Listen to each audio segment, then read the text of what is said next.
I have laid out what I have and have not counted as baking in the introduction, so now we can begin our origin story properly and ask ourselves, what was the first thing to be baked and how was it achieved? I hope I am on fairly solid ground when I say that the stuff, the raw ingredients as it were, must have been some flour mixture of one or more grains, wheat or barley most likely. Grains had been toasted and cooked in pots of water before somebody had the idea of grinding them up first. This we know. Grinding is a natural progression from roasting. If you've ever toasted your own grains or whole spices, you will know just how brittle and easy to break they are, and just how delicious they taste when broken.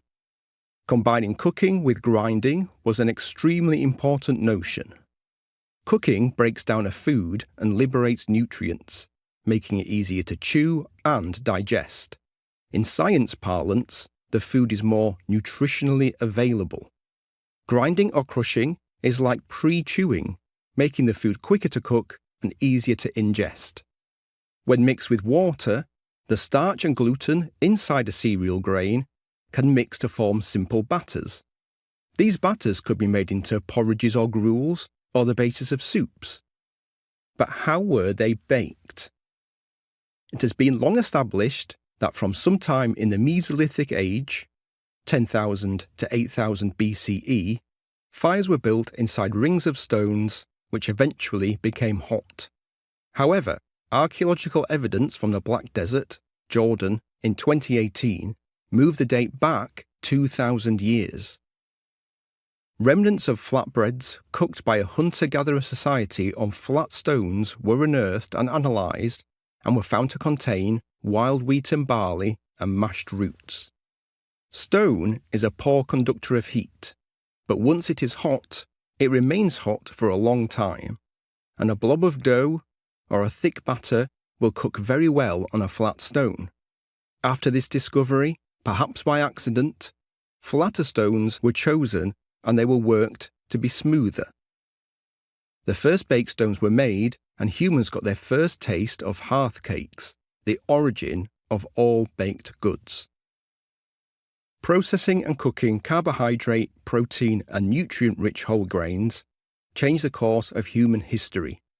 Nomadic tribes settled in a single spot in order to grow more of these cereals. The hunter-gatherer had become a farmer, and from this point, villages, then towns and cities, civilizations, would form.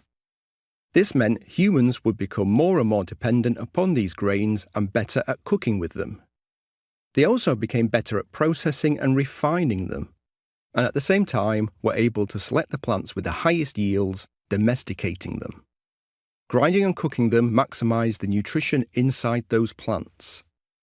This could be achieved by making gruels, of course, but with baking you get something extra: toasty crusts, soft and fluffy interiors.